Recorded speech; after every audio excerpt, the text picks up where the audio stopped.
مدينة العلم وعلي بابها، أنا مدينة العلم وعلي بابها. بسم الله الرحمن الرحيم. الحمد لله رب العالمين والصلاة والسلام على سيدنا ونبينا ومولانا أبي القاسم محمد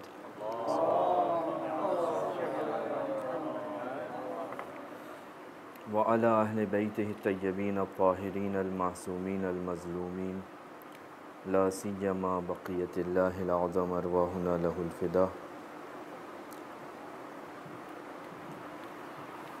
أما بعد،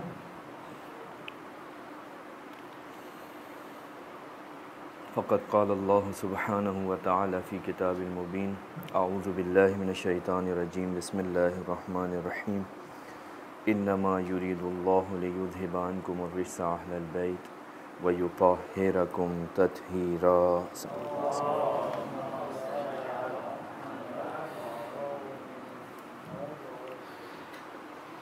اب بزرگان کے سامنے آنے کا شرف حاصل ہوا ہے.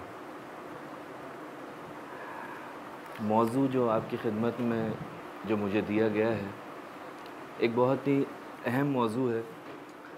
پتہ نہیں، مجھے نہیں معلوم آپ کو بتایا گیا یا نہیں بتایا گیا، یا صرف مجھے ہی پتہ ہے کہ موضوع میرا کیا ہے. یہاں لکھ دیتا ہوں. وعلیکم السلام.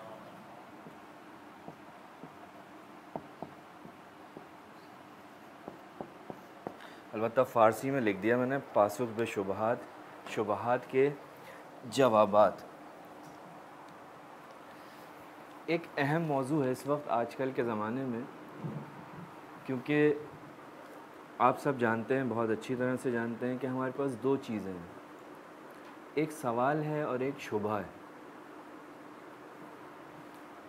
قرآن مجید کے اندر اگر ہم سوالوں کی ترتیب کو دیکھیں تو قرآن مجید میں 4 مختلف انداز آپ کو سوال کے ملتے ہیں. کبھی سوال جو ہے وہ درخواست کے معنی میں، طلب کے معنی میں آپ کو دکھائی دے گا. قرآن مجید کے اندر سآلہ کا مادہ جو ہے وہ بہت ہی کثرت سے استعمال ہوا ہے، اور اس معنی میں کہ طلب، یعنی وہ چاہتے ہیں کہ پروردگار عالم سے طلب کریں کہ پروردگار زمین و آسمان میں کیا کیا چیزیں ہیں، وہ لوگ طلب کرتے ہیں، سوال کرتے ہیں. یا کبھی سوال استعمال ہوتا ہے توبیخ کے معنی میں، یعنی سوال کے ساتھ ساتھ ایک اعتراض بھی ہوتا ہے. سوال کے ہمراہ ایک اعتراض بھی ہوتا ہے.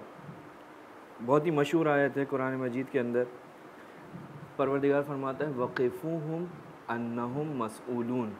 ان کو روکو، یہ جو کافر، یہ جو مشرک، یہ جو جا رہے ہیں، ان کو روکو، ان سے سوال کیا جائے گا، ان سے پوچھا جائے گا، ان سے پوچھ گچھ ہوگی. یہ بھی سوال ہے، لیکن یہاں پر سوال کے ساتھ ساتھ ایک توبیخ بھی ہے. کبھی سوال کے ساتھ توضیح ہوتی ہے، وضاحت ہوتی ہے. قرآن میں بہت مختلف مقامات پر یہ چیز بھی ہمیں ملتی ہے، یعنی وضاحت طلب کی جاتی ہے سوال کے ساتھ ساتھ. ملائکہ نے پروردگار عالم سے سوال کیا: پروردگارہ، تو جو اس انسان کو خلق کر رہا ہے یہ کیا کرے گا، زمین پہ جائے گا، کیسا ہوگا، کیا کرے گا. سوال ہے، لیکن اس سوال کے اندر کیا ہے؟ ایک وضاحت طلب کی جا رہی ہے کہ پروردگار ہے اس کے بارے میں کچھ ہمیں بھی بتا دے، کیونکہ ہم تو یہ سمجھتے ہیں کہ یہ جائے گا تو کام خراب ہوگا. یہ سوال توضیحی ہے، لیکن اس کو کہتے ہیں علماء مجاز ہے، یعنی اس کو یہاں کرنے کا حق ہے. لیکن بعض جگہوں پر توضیح طلب کرتا ہے لیکن اسے حق نہیں ہوتا. یعنی بعض جگہ سوال توضیحی ہے، وضاحت طلبانہ سوال ہے، لیکن سوال کرنے والے کو اس وضاحت طلب کرنے کا کوئی حق نہیں ہے. جس کی مثال قرآن میں کہاں ملتی ہے؟ قرآن میں ملتی ہے حضرت موسیٰ اور حضرت خضر کا واقعہ. آپ کے سامنے ہے. ہر مرحلے پہ حضرت خضر اس کو منع کرتے جا رہے ہیں کہ سوال نہیں کرنا ہے، لیکن حضرت موسیٰ جو ہے وہ آ کر، یہ کیا ہے، یہ سوال کرنے کی جگہ نہیں تھی، آپ کیوں سوال کرتے ہو. حضرت نوح پروردگار عالم کی بارگاہ میں طوفان آتا ہے، بچے کے لیے سوال کرتے ہیں. پروردگار کہتا ہے جس بات کا تمہیں علم نہیں ہے تم اس کے بارے میں کیوں پوچھتے ہو، کیوں سوال کرتے ہو. وضاحت طلب کر رہے ہیں، لیکن یہاں پر وضاحت طلب کرنے کا انہیں حق نہیں ہے۔ ایک دفعہ ہوتا ہے سوال استفہام کے انداز میں، جسے آپ کہتے ہیں استفہامی سوال۔ وہ کیوں ہوتا ہے؟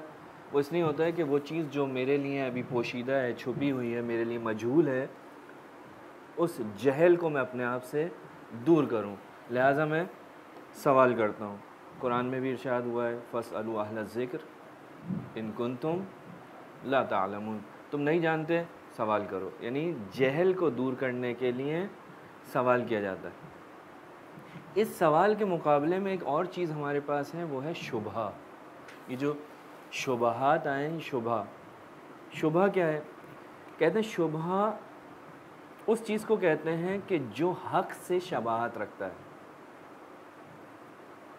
شبہ کو شبہ اس لیے کہتے ہیں کہ یہ حق سے شباہت رکھتا ہے، لہٰذا یہاں پر باطل آ کر اپنی بات کو اس انداز میں پیش کرتا ہے کہ اب سامنے والا اسے حق سمجھ بیٹھتا ہے اور وہ اس کے وجود کے اندر وہ چیز اتر جاتی ہے۔ کیونکہ حق سے شباہت رکھتا تھا، لہٰذا اس نے کیا کیا؟ اسے قبول کر لیا حق سمجھتے ہوئے، اور وہ اس کے لیے ایک مضر بیماری کی صورت میں سامنے آتا ہے، لہٰذا اس کو کہتے ہیں کیا؟ شبہ۔ اس شبہ کے مقابلے میں ایک اور چیز ہمارے پاس آتی ہے جسے ہم کہتے ہیں دلیل۔ دلیل کیا ہے؟ دلیل وہ چیز ہوتی ہے کہ جس کے ذریعے یا وہ گفتگو کہ جس کے ذریعے حق تک انسان پہنچے، اسے کہتے ہیں دلیل۔ تو یہ جو درمیانی چیز تھی شبہ، کہ جو ہمارا موضوع کا عنوان بھی ہے کہ شبہات کے جواب، ہم کہیں پہنچیں گے نہیں، لیکن ایک آؤٹ لائن آپ کو آپ کے ذہنوں میں، اپنے چھوٹے بھائیوں کے ذہنوں میں آ جائے گی کہ بھائی ہاں کچھ ایسے مسائل بھی ہیں، ان کو کس طرح سے دیکھنا چاہیے۔ راستہ آپ کے لیے کھلا ہے، کتابیں آپ کے پاس بے شمار موجود ہیں۔ تو یہ سوال اور شبہ جو ہے وہ اس کو پہچاننا بھی بہت ضروری ہے، اور اس کا جواب یا اس کو حل کرنا بھی بہت ضروری ہے، کیونکہ شبہ ایک ایسے ہی ہے بالکل جیسے ایک وائرس جب انسان کے وجود میں جاتا ہے، انسان کے جسم میں جاتا ہے، اگر اس وائرس کا علاج نہ کیا جائے تو کیا ہوتا ہے؟ آج کے زمانے میں کتنے ایسے وائرس آ گئے ہیں کہ جب ان کا علاج نہیں ہوتا، آخر میں کیا ہوتا ہے؟ انسان مر جاتا ہے۔ شبہ بھی ایسا ہی ہے کہ اگر کسی انسان کے وجود میں یہ چلا جائے تو وہ اندر اتنا پھولتا پھلتا ہے کہ وہ ایک وقت یہ آتا ہے کہ اگر شبہ ایمان سے تعلق رکھتا ہے تو ایمان کو فاسد کر دیتا ہے۔ روایات بھی ہیں اس کے اوپر، ایک نہیں بہت ساری روایت ہیں۔ مولا کائنات سے ایک روایت ہے کہ مولا فرماتے ہیں کہ شبہ جو ہے وہ انسان کے دین کو فاسد کر دیتا ہے، شک دین کو فاسد کر دیتا ہے۔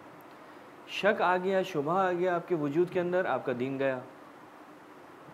انسان کے دل سے اس کے نور کو ختم کر دیتا ہے، کیا؟ شک۔ حتیٰ 5ویں امام سے روایت ملتی ہے، بحار الانوار میں موجود ہے، کہ امام فرماتے ہیں ایک زمانہ ایسا آئے گا کہ لوگ رات کو سوئیں گے، صبح اٹھیں گے دین پر نہیں ہوں گے، یا صبح دین پر ہوں گے، رات کو دین پر نہیں ہوں گے۔ کس وجہ سے؟ حالات ایسے ہو جائیں گے، شک کی اور شبہ کی اتنی زیادہ بھرمار ہوگی اس کے اوپر کہ اسے کچھ نہیں پتہ چلے گا، کبھی ایمان کے اوپر ہے، کبھی ایمان سے باہر ہے۔ لہٰذا اس اعتبار سے کہ ہمارے دشمن زیادہ ہیں، ہمارے اوپر حملہ کرنے والے زیادہ ہیں، بالخصوص وہ افراد کہ جو آپ کے مد مقابل عقیدے کو اس انداز میں پیش کرتے ہیں کہ آپ سمجھتے ہیں کہ بات بہت اچھی ہے، بظاہر دیکھنے میں بہت اچھی بات آتی ہے، خوبصورت بات ہے۔ مثال کے طور پہ جو تاریخ کے اندر ایک بہت ہی مشہور نعرہ ہے حسبنا کتاب اللہ، بہت اچھا ہے، کسی بھی مسلمان کے سامنے اگر یہ رکھ دیا جائے تو وہ کہے گا ہاں بہت اچھی بات ہے، قرآن سے استفادہ کیا جائے، قرآن کے اوپر سب کا ایمان ہے، اس کے اندر کوئی تحریف نہیں ہوئی۔ مثال کے طور پہ بظاہر بہت اچھا ہے، جس کو دین کی الف بے نہیں پتہ اس کے لیے بہت اچھا ہے، بہت اس نعرے کے اندر بہت پاور ہے، لیکن اس کے نقصانات کتنے ہیں. اگر یہ کسی کے دل کے اندر شبہ آ جائے کہ آپ, میں نام نہیں لینا چاہتا, کہ اس وقت بھی ہمارے اس شہر کے اندر بھی بہت سے ایسے لوگ ہیں کہ جن کے دل کے اندر یہ شبہ بیٹھ چکا ہے, اب وہ نہیں معلوم کس مذہب میں ہیں. اصل مذہب ان کا جو ہے وہ اس وقت, جو کہ شیعہ تھے, اہل بیت کے ماننے والے تھے, سید تھے, لیکن عالم تھے, لیکن اس وقت اس قسم کے شبہات کہ جو ایک وائرس کی صورت کے اندر انسان کے وجود میں پلتا رہا, علاج نہیں ہوا, اب ایک وہ کینسر کی صورت میں سامنے آ گیا ہے. اب وہ کسی چیز کو قبول کرنے کے لیے تیار نہیں ہے, حق کو قبول کرنے کے لیے تیار نہیں ہے, اور صرف انہوں نے اسی کو پکڑ لیا ہے. سب کچھ قرآن سے نکالنا ہے, اب قرآن سے نکالیے. اور پھر یہ کیفیت کہاں پہنچ جاتی ہے؟ ہٹ درمی تک پہنچ جاتی ہے. جب نور دل کا ختم ہو جائے گا تو اب انسان جو ہے کہ آپ کچھ بھی کر لیجئے, قبول نہیں کرنا اس میں. تو یہ انسان کے عقائد, اعتقاد کو کمزور کرنے کا سبب بنتا ہے شبہ. لہٰذا اس کو پہچاننے کی بہت اشد ضرورت ہے. شبہات مختلف قسم کے ہیں, مختلف کتابیں اس کے اوپر لکھی گئی ہیں. مثلا آپ کے پاس جو سب سے بنیادی چیز ہے قرآن, آپ کے قرآن کے اوپر مختلف قسم کے شبہات مسلمانوں کی طرف سے بھی, غیر مسلمان کی طرف سے بھی موجود ہیں. علماء نے اس کے اوپر کام بھی کیا ہے, اس کے جواب بھی دیے ہیں. ایک ہادی معرفت صاحب نے کتاب لکھی ہے الشبہات والردود, شبہے اور ان کے رد, موجود ہے. اسی طرح اور بہت ساری کتابیں موجود ہیں جو قرآن کے اوپر صرف مخصوص ہیں, قرآن سے متعلق شبہات کے اوپر. اسی طرح سے قرآن پہ بہت سارے اعتراض ہیں. من جملہ ایک اعتراض یہ ہے کہ بھائی آپ یہ کہتے ہو قرآن جو ہے وہ ایسی کتاب ہے جس کو قیامت تک رہنا ہے, قرآن جو تمام انسانوں کی ہدایت کے لیے آئی ہے, تو پھر عربی زبان میں کیوں؟ ایسی زبان میں ہونی چاہیے تھی جس کی اکثریت ہو. عرب کتنے ہیں؟ عرب دنیا کی 5ویں 7ویں 8ویں 10ویں زبان ہوگی. اس زبان کے لوگ, اس زبان کے اندر یہ کتاب نازل ہوتی جس کی اکثریت ہوتی. شبہ ہے, اعتراض کرنے والوں نے اعتراض کیا. اس قرآن کے اندر تناقض پایا جاتا ہے, اس کی آیات آپس میں ٹکراتی ہیں. میں معصومین کے زمانے میں بھی یہ اعتراض تھا, آج بھی بہت سے لوگ یہ اعتراض کرتے ہیں. اسی طرح عقیدے کی اگر وادی میں آئیں تو عقیدے کے اوپر بہت زیادہ اعتراض ہیں. توحید پر اعتراض, نبوت پہ اعتراض, امامت پہ اعتراض, عدالت پہ اعتراض, قیامت پہ اعتراض. ایک نہیں کئی ہزار شبہے ان مطالب کے اوپر لوگوں نے اعتراضات بیان کیے ہیں. فقہی دنیا کے اندر آ جائیں تو فقہ کے اوپر بھی آپ کے اعتراضات ہیں. صاحب نماز ایسے کیوں پڑھتے ہیں, وضو ایسے کیوں کرتے ہیں, تیمم ایسے کیوں کرتے ہیں. یعنی فقہ کی دنیا کے اندر آتے ہیں تو وہاں پہ بھی آپ کے اوپر شبہ آپ کے سامنے کھڑا ہوا ہے. تاریخ میں جاتے ہیں تو بے شمار شبہات موجود ہیں.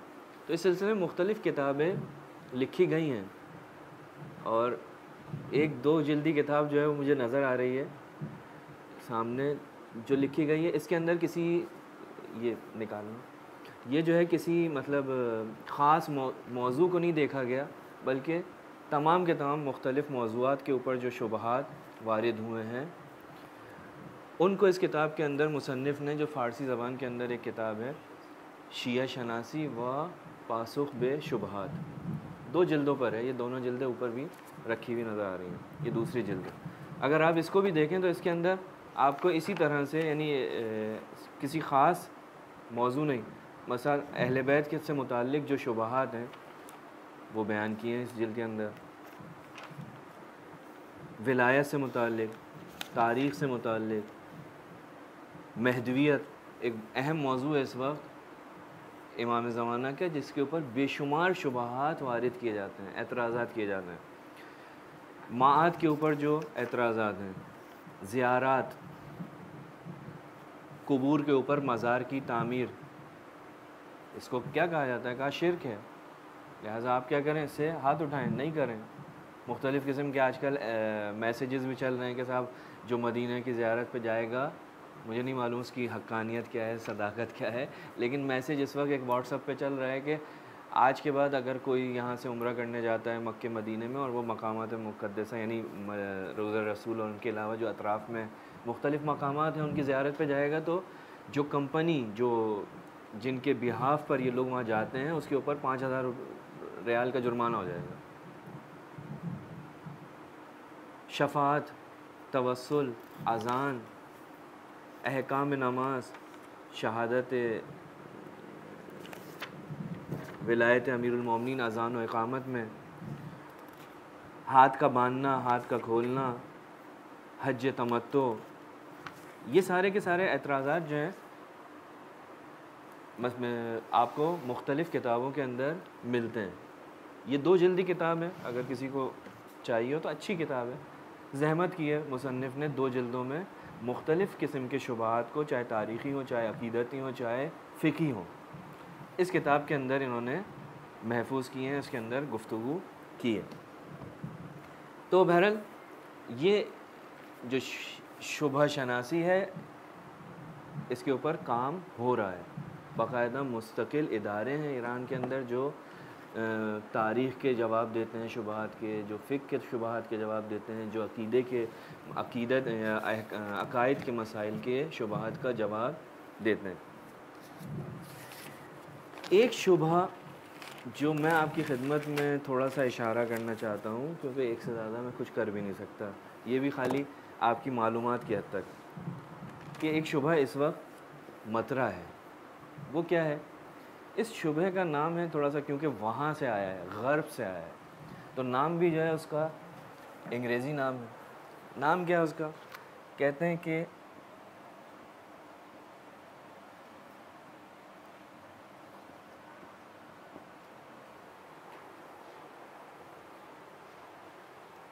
یہ تو سب جانتے ہیں، ایک ہمارے پاس سب ہم نے پڑھا ہے سنگولر، اور اس کے مقابلے میں پلورل، واحد جمع.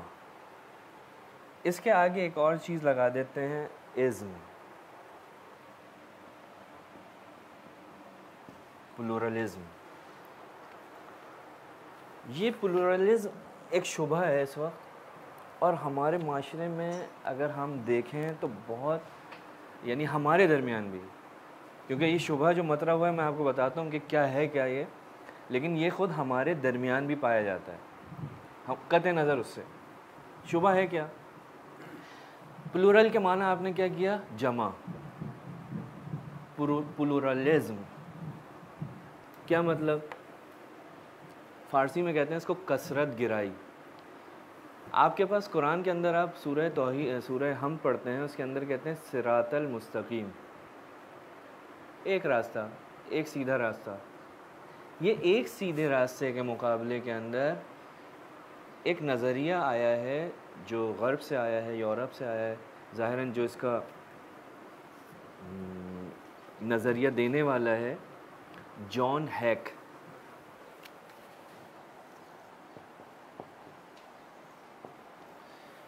جان ہیک جس نے تقریباً کوئی 40-50 سال پہلے یہ نظریہ جو ہے مطرح کیا ہے،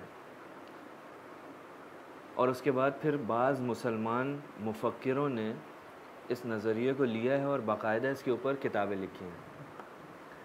یہ نظریہ کیا ہے؟ یہ نظریہ یہ ہے کہ آیا ایک زمانے میں ایک دین یا ایک مذہب حق ہے، جیسے ہم معتقد ہیں، ہم کہتے ہیں اس وقت صرف اور صرف جو دین حق ہے وہ اسلام ہے. آپ یہی کہتے ہیں نا، دین حق اسلام ہے. یہودیت ایک زمانے میں حق تھی، مسیحیت ایک زمانے میں تھی، لیکن اب وہ دین حق نہیں ہے.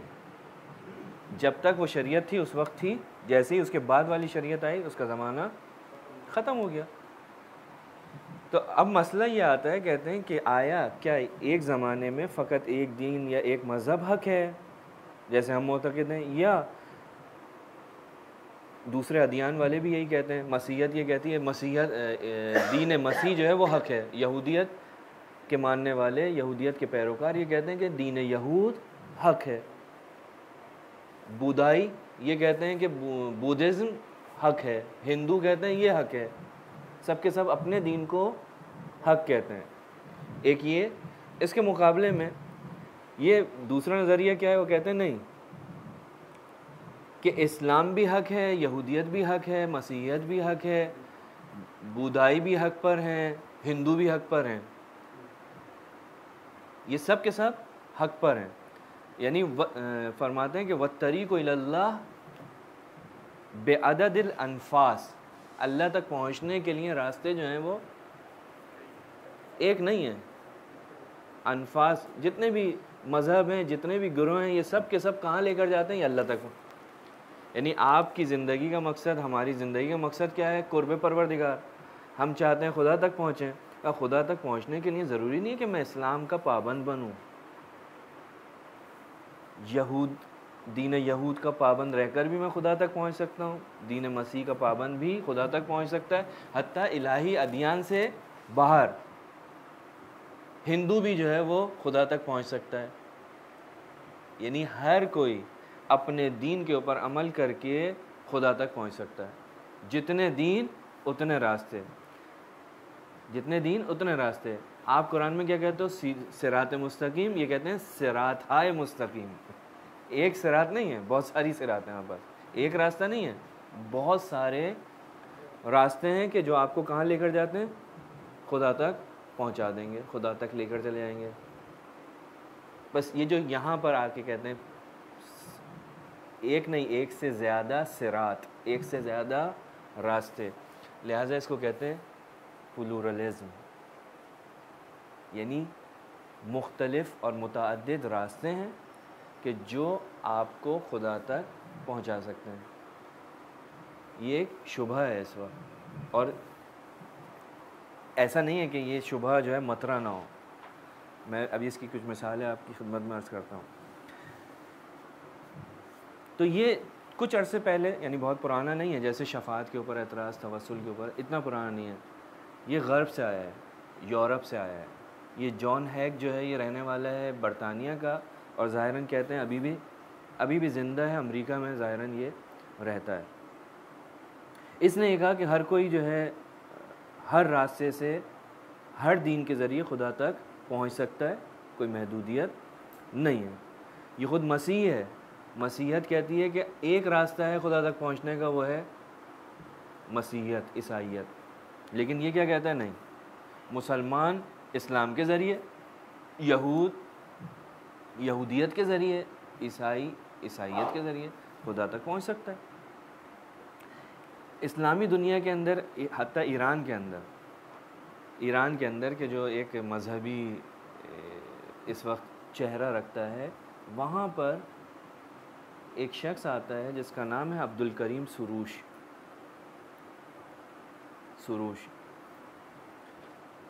ڈاکٹر ہے, یعنی ڈاکٹر سے مراد میڈیکل والا نہیں, ویسا PhD ڈاکٹر ہے. اس نے آ کر تقریباً 20 سال پہلے جو ہے یہ نظریہ ایران کے اندر مطرح کیا, اور اس کے اوپر کتاب بھی لکھی ہے. اس کی کتاب کا نام یہی ہے, صراطائے مستقیم. بہت سارے ایسے راستے جو سیدھے خدا تک آپ کو لے کر جاتے ہیں. یعنی سروش نے آ کر اسی نظریے کو ایران کے اندر اس کی تبلیغ کی ہے, اس کی ترویج کی, اس کو متعارف کرایا ہے. اس نے کتاب بھی لکھی. تو یہ کیا ہے؟ یہ پلورلزم ہے.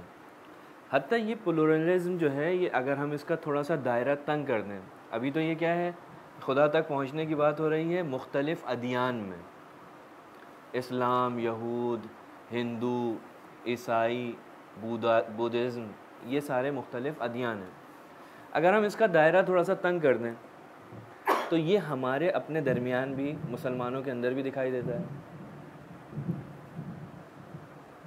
مسلمانوں کے اندر حتیٰ اور تنگ کروں, کسی ایک خاص فرقے کو لے لوں تو وہاں پر بھی اس قسم کی چیزیں ہمیں دکھائی دیتی ہیں.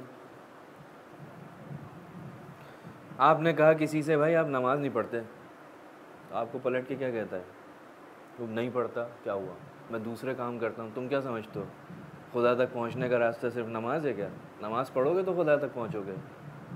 میں نماز نہیں پڑھتا, میں 25 یتیموں کی کفالت کرتا ہوں. ایسا ہے. زیادہ جو مسئلہ آتا ہے وہ داڑھی کا. کسی نے کہہ دیا بھائی داڑھی رکھنا جو ہے وہ کٹوانا حرام ہے, آپ نے کیوں داڑھی کٹوائی؟ تو سامنے سے وہ پلٹ کے جواب دے دیتا ہے آسانی سے, آپ کیا سمجھتے ہو سارا کا سارا دین داڑھی میں ہے؟ میں دوسرے کام کرتا ہوں، اپنے آپ کو توجیہ کرتا ہے کہ میں دوسرے بہت سے ایسے کام کرتا ہوں جو آپ کے اس فیل سے اچھے ہیں. ہاں، جو داڑھی والا نہیں کرتا، جو نماز پڑھنے والا نہیں کرتا. بھائی حج پہ جانا ہے، حج آپ پہ واجب ہو گیا. کہا میں پاگل ہوں کہ میں اتنا پیسہ جو ہے وہابیوں کے منہ میں ڈالوں؟ میں اس سے کوئی اور اچھا کام کروں گا. میرے محلے کے اندر بہت سارے فقیر لوگ ہیں، غریب لوگ ہیں، ان کی بچیوں کی شادیاں کراؤں گا. حج واجب ہے. کہا نہیں جاتا. تم کیا سمجھتے ہو صرف حج کے ذریعے خدا تک پہنچ سکتے ہیں؟ میں حج پہ نہیں جاتا، میں ایک دوسرا راستہ انتخاب کرتا ہوں. کون سا؟ کہا میں لوگوں کی شادیاں، بچیوں کی شادیاں کراتا ہوں، اس کے ذریعے پہنچ جاؤں گا. دیکھیں یہ ایک، اگر تھوڑی سی ہم وہ کریں تو یہ کیا ہے، یہ مختلف راستے ہی تو ہیں. ایک کہہ رہا ہے کہ سامنے والا کیا کہہ رہا ہے آپ سے، کہا نماز پڑھ کے صرف خدا تک نہیں پہنچو گے، میں تو ایک دوسرا راستہ انتخاب کرتا ہوں، میں اس راستے سے پہنچ جاؤں گا. داڑھی رکھنے سے آپ خدا تک نہیں پہنچو گے، صرف آپ داڑھی سے پہنچو، میں ایک دوسرا کام کرتا ہوں. حج کرنے سے کہا نہیں، میں صرف حج تھوڑی ہے راستہ، حج کے علاوہ اور بھی راستے ہیں کہ جن کے ذریعے آپ خدا تک پہنچ سکتے ہو. تو یہ تو ہمارے اپنے اندر یہ چیز دکھائی دے رہی ہے. یعنی ادیان کو چھوڑ دیں، یہ گفتگو تو ہمارے اندر یعنی داخلی گفتگو ہے. ہمارے اپنے کمیونٹی کے اندر یہ گفتگو دکھائی دیتی ہے کہ ایسا آپ کیا سمجھتے کیا ہو آپ؟ یہ مولوی کیا سمجھتا ہے؟ مولوی سمجھتا ہے کہ بس نے 5 ٹائم کی یہ نماز پڑھتا ہے تو اس کا مطلب ہے یہی جنتی ہے. نہیں، ہم بھی اچھے کام کرتے ہیں. ہم نماز نہیں پڑھتے تو کیا ہوا؟ خدا کو کوئی ہماری نماز کی ضرورت ہے؟ ہم دوسرے کام کرتے ہیں. تو یہ جو ساری کی ساری چیزیں آ رہی ہیں، یہ اسلامی معاشرے میں بھی دیکھی جاتی ہیں. اسلامی معاشرے میں بھی یہ چیز ہیں. تو یہ بھی ایک قسم کا پلورلزم ہے، اس معنی میں کہ ہم مسلمان ہیں، ایک کہتا ہے صاحب یہ کام کرو گے تو خدا تک پہنچو گے ولو تم نماز نہ پڑھو.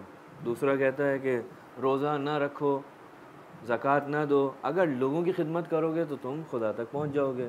ایک کہتا ہے نہیں، نماز روزے کے بغیر تم خدا تک نہیں پہنچ سکتے. مگر خدا کو ہماری نماز روزے کی ضرورت ہے؟ نہیں ہے. میں لوگوں کی خدمت کرتا ہوں، مجھے کیا ضرورت ہے؟ میں لوگوں کی تربیت کرتا ہوں، بچوں کی پالتا ہوں. حجاب کا آپ نے کسی سے کہا حجاب، تم حجاب سے چلے جاؤ، میں حجاب سے زیادہ اہم بچوں کی تربیت کر رہا ہوں، یتیم بچیوں کی تربیت کر رہی ہوں.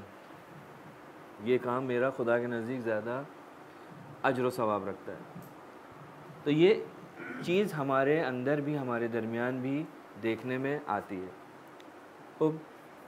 تو 2 باتیں ہو گئیں. ایک تو اصل جو ادیان کے مقابلے کے اندر تھا، جو اصل پلورلزم ہے کہ ادیان جو ہیں وہ سب کے سب انسان کو خدا تک لے کر جاتے ہیں. اس کو ہم نے اگر تنگ کر کے دیکھیں تو ہمارے اپنے درمیان بھی یہ چیز بالآخر کسی نہ کسی صورت میں پائی جاتی ہے. خوب، یہ جو دوسری بات کی میں نے کہ صاحب ہمارے درمیان بھی پائی جاتی ہے، تو اس کا جواب تو واضح ہے کہ یہ لوگ اسلام کو سمجھے نہیں ہیں. جو مسلمان ہو کر یہ کہتے ہیں کہ صاحب آپ نماز پڑھ لو، اس کے ذریعے چلے جاؤ، ہم کچھ اور کر رہے ہیں اس کے ذریعے جاتے ہیں. انہوں نے اسلام کو سمجھا نہیں، کیونکہ اسلام جو ہے وہ کچھ احکامات کے مجموعے کا نام ہے. اسلام ایسا نہیں ہے کہ آپ نماز پڑھ لیں یا نماز کو چھوڑ کے کوئی اور کام کر لیں. اسلام کچھ مجموعے کا نام ہے، جس مجموعے کے اندر 2 طرح کی چیزیں ہیں. کچھ کاموں کو آپ نے حتماً کرنا ہے اور کچھ کاموں کو آپ نے حتماً ترک کرنا ہے. جیسے فارسی والے کہتے ہیں بایدھا و نا بایدھا. کچھ بایدھا ہیں، کچھ نا بایدھا ہیں. کچھ چیزوں کو آپ نے حتماً کرنا ہے اور کچھ چیزوں کو حتماً نہیں کرنا، ترک کرنا ہے. جب تک ہم ان تمام چیزوں کا خیال نہیں رکھیں گے ہم خدا تک نہیں پہنچ سکتے. جب تک ہم ان تمام چیزوں کا خیال نہیں رکھیں گے سعادت تک نہیں پہنچ سکتے. کیونکہ خود قرآن کیا فرماتا ہے سورہ والعصر کے اندر، الا الذین آمنوا وعملوا الصالحات. کامیاب صرف وہ ہوگا کہ جو ایمان لائے اور عمل صالح انجام دے. ایسا نہیں ہے کہ میں جو اپنی مرضی سے چاہوں کروں, نہیں. یعنی ایک ایسی دوا فرض کر لیجئے کہ جس کے 10 اجزاء ہیں, 10 چیزوں سے مل کر بنی ہے, اگر سب کے سب ہوں گے تو فائدہ ہوگا, اگر اس کے اندر سے کوئی چیز کم ہو جاتی ہے تو اس کا فائدہ یا کم ہو جائے گا یا اصلاً فائدہ نہیں ہوگا.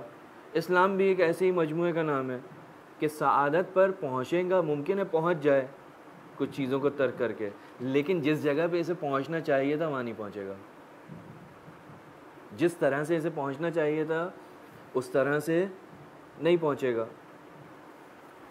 تو لہٰذا یہ جو اس قسم کی باتیں ہیں کہ صاحب میں فقیر کو پیسے دے دیتے ہیں, حج پہ نہیں جاتے, تو ان سے ایک سوال, بالکل سادہ سا سوال, کیا خدا کو نہیں معلوم تھا کہ تمہارے معاشرے کے اندر کچھ لوگ فقیر بھی ہوں گے؟ تو علم ازلی و ابدی کا مالک ہے, اسے معلوم تھا کہ ہر معاشرے کے اندر جو ایک سب سے بڑا رونا ہے وہ فقر ہے, لیکن اس نے کچھ دیکھ کر ہی صاحبان استطاعت کے اوپر حج کو واجب کیا ہے. وہ یہی چاہتا ہے کہ ولو آپ کے علاقے کے اندر, آپ کے محلے کے اندر فقیر لوگ ہوں, لیکن اگر آپ کے اوپر حج واجب ہو گیا تو آپ نے کسی کو یہ پیسے نہیں دینے, آپ نے حج پر جانا ہے. یعنی اب اگر کوئی شخص آ کر کہتا ہے کہ نہیں جی میرا دل یہ نہیں کہتا, یا بعض لوگ حتیٰ اس سے بھی آگے بڑھ جاتے ہیں, کہتے ہیں یعنی بیچ میں آ جاتے ہیں اور کہتے ہیں کہ جاؤ تم اپنا کام کرو, ذمہ داری آخرت کی ذمہ داری میرے اوپر. کبھی کبھی ایسے اتنا آگے بڑھ جاتے ہیں لوگ, آخرت کی ذمہ داری کیا مطلب ہے؟ گویا ابھی شب معراج اس کے اوپر معراج سے ہو کر آیا ہے, خدا کے معاملات دیکھ کر آیا ہے, اس کے اوپر وہی آئی ہے جو ہے اپنے اوپر ذمہ داری لے رہا ہے. اتنا آسان ہے ذمہ داری لینا, یہ جملہ عام ہے, تم یہ کام کرو ذمہ داری میں لیتا ہوں. کیسی ذمہ داری بھائی, سمجھو تو. وَلَا تَزِرُ وَازِرَةٌ وِزْرَ أُخْرَىٰ, یہ کیا ہے؟ قرآن جو کہہ رہا ہے کوئی کسی کی ذمہ داری نہیں لے گا, کوئی کسی کا بوجھ نہیں اٹھائے گا. لیکن ہم اپنے معاشرے کے اندر ایسا دیکھتے ہیں. یہ ایک مسئلہ بہرحال اسی کی ایک ذیلی یا حاشیہ کہہ لیں کہ ہمارے اپنے درمیان بھی یہ چیز کسی نہ کسی صورت میں دکھائی دیتی ہے. تو یہ جو مسئلہ ہے پلورلزم کا, اس کے اندر ہم یہ کہتے ہیں, ہمارا عقیدہ یہ ہے, مسلمانوں کا عقیدہ یہ ہے کہ صاحب تنہا دین حق اسلام ہے, یہ آخری دین ہے, اور اس کے آنے کے بعد جتنے بھی اس سے پہلے ادیان تھے وہ سب کے سب باطل ہو گئے. باطل ہونے کا مطلب کیا ہے؟ یعنی اب اس پر کوئی عمل نہیں کر سکتا. اگر کوئی اس پر عمل کرے گا وہ کبھی بھی خدا تک نہیں پہنچ سکتا. یعنی اس کا زمانہ گزر گیا, اس کا جو زمانہ تھا وہ گزر گیا. ایک شخص جو ہے وہ مثال کے طور پہ 10 سال امتحان دینے کے بعد میٹرک کلاس میں آتا ہے, اور جب میٹرک کلاس میں بیٹھنے کا وقت ہوتا ہے تو کہتا ہے نہیں میٹرک میں نہیں بیٹھوں گا, دوسری میں بیٹھوں گا. دوسری کا زمانہ گزر گیا. اب دوسری میں جانا یعنی اپنے وقت کا ضائع کرنا. وہ دوسری آپ کو کوئی ہدایت نہیں کرے گی, آپ کی کوئی رہنمائی نہیں کرے گی, آپ اس سے کہیں آگے کے سبق یاد کر چکے ہو. اصول کے اندر تمام ادیان مشترک تھے, اصول ہیں. یہ آخری شریعت جو آئی ہے اس کے اندر وہ سب کچھ بھی ہے جو پچھلی شریعتوں میں تھا, اس کے علاوہ اور مزید چیزیں بھی ہیں کہ جو پیچھے نہیں تھیں. انسان اس درجے پر, اس اسٹیج پر پہنچ چکا ہے کہ اب اسے وہ پچھلی چیزیں اس کے لیے کفایت نہیں کرتی. بس اسلام دین حق ہے جو صرف انسان کو سعادت تک پہنچا سکتا ہے. کیوں؟ اس لیے کہ اسلام آیا ہے اس وقت کہ جب دوسرے ادیان کا زمانہ ختم ہو چکا ہے اور اس کا زمانہ اب شروع ہوا ہے, یعنی اس کا زمانہ چل رہا ہے. 2, یہ کامل ترین دین ہے, یعنی وہ تمام کی تمام چیزیں جو پچھلے ادیان میں تھیں اس کے اندر موجود ہیں. یعنی جو دین یہود میں تھیں وہ دین مسیح کے اندر تھیں, لیکن جو دین مسیح کے اندر تھیں وہ دین یہود میں نہیں تھیں. جو دین حضرت موسیٰ میں تھیں وہ حضرت ابراہیم کے دین میں نہیں تھیں. بعد والا کامل تر ہے. اسلام کامل ترین دین ہے. دوسری وجہ. تیسری وجہ کہ اسلام ہمیشہ ہمیشہ کے لیے آیا ہے, یعنی شریعت محمدی ابدی ہے, جب تک کائنات ہے اس وقت تک یہ رہے گی, اور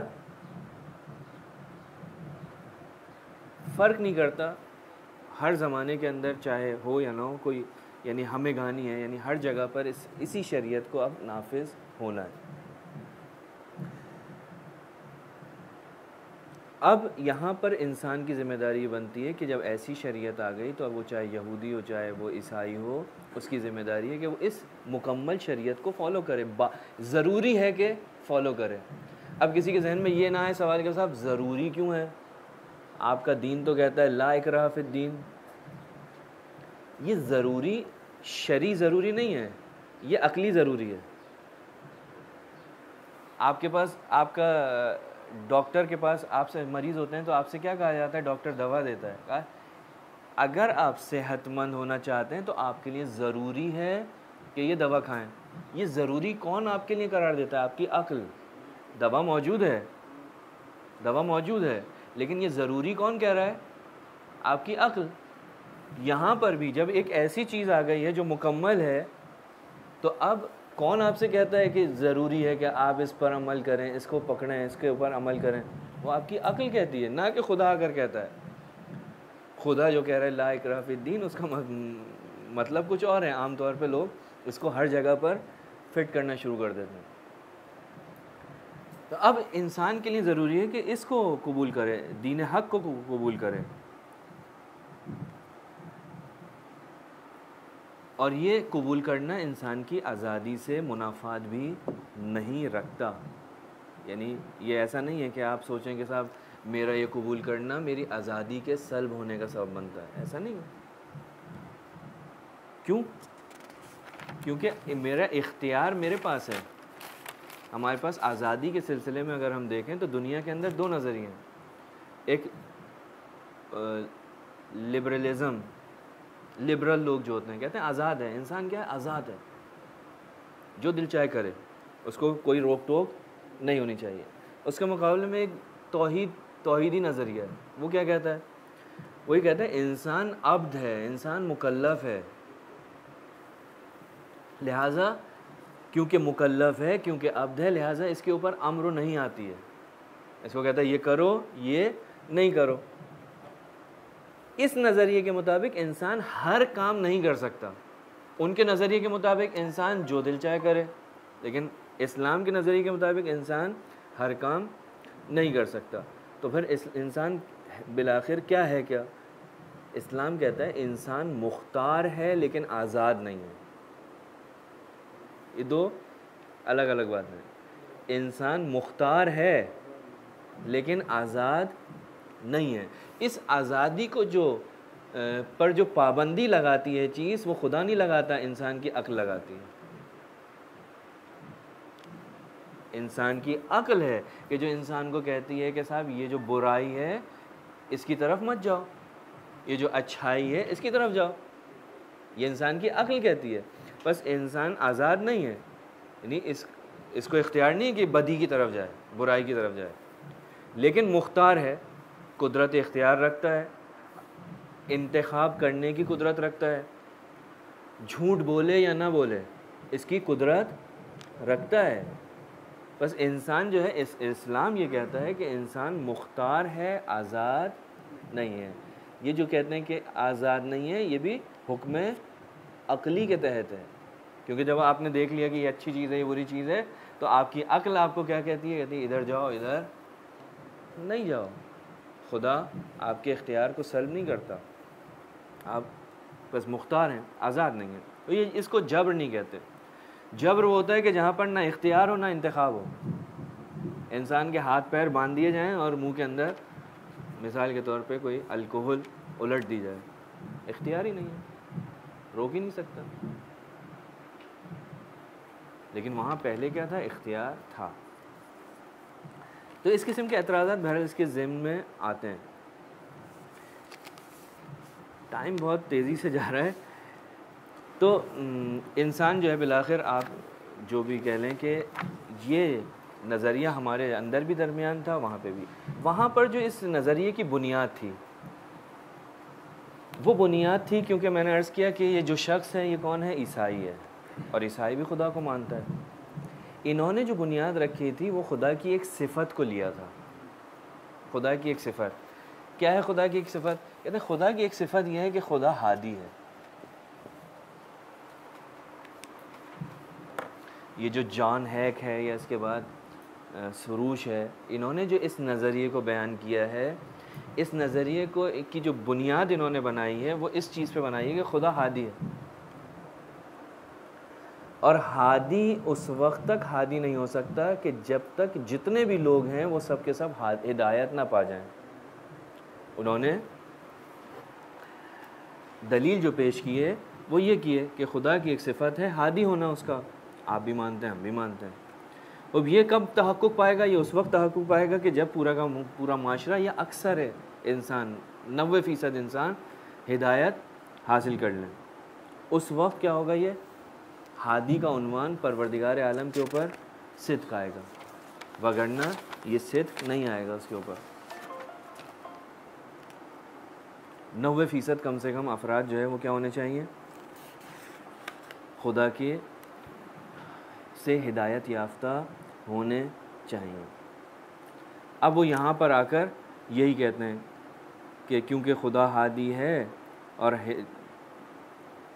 اس وقت ہم اس کو ہادی کہہ سکتے ہیں کہ جب اکثریت اس سے ہدایت پا جائے.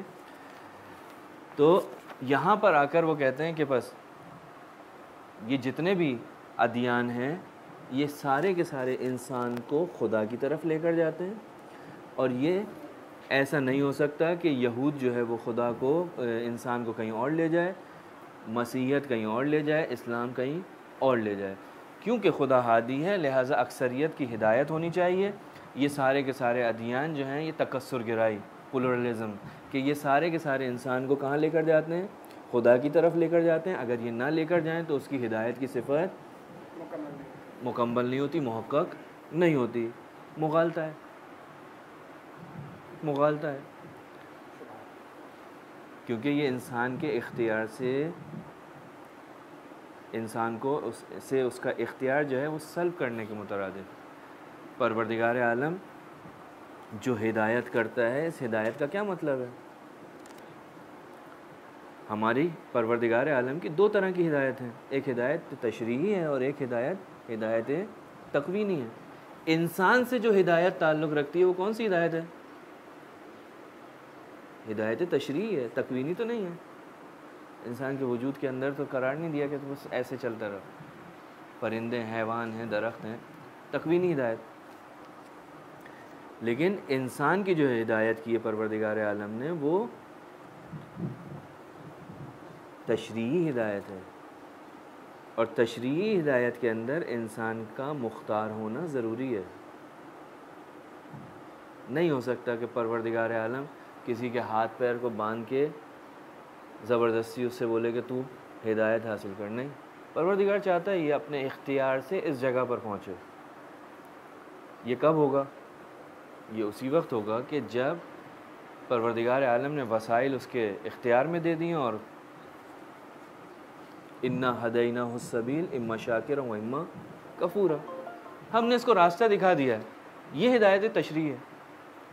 انہوں نے آگے کیا کہ خلط کیا، انہوں نے کہا کہ کیونکہ ہادی ہے اور ہادی کا لازمہ یہ ہے کہ سب کے سب ہدایت یافتہ ہوں، لہٰذا نہیں ہو سکتا کہ ایک مذہب آ کر بولے کہ صاحب ہم جو ہیں صرف اور صرف جنت میں جائیں گے، باقی سارے ادیان جو ہیں وہ جہنم میں جائیں گے. ایسا نہیں ہو سکتا، نہیں ہو سکتا. تو یہاں پر ان کا جو مغالطہ ہے وہ یہ ہے. اس صفت کو لے کر انہوں نے اس نظریے کی بنیاد رکھی، جبکہ قرآن اس کے برعکس کہتا ہے. قرآن یہ کہتا ہے کہ نہیں، وہ ہدایت تکوینی الگ ہے، ہدایت تشریعی الگ ہے.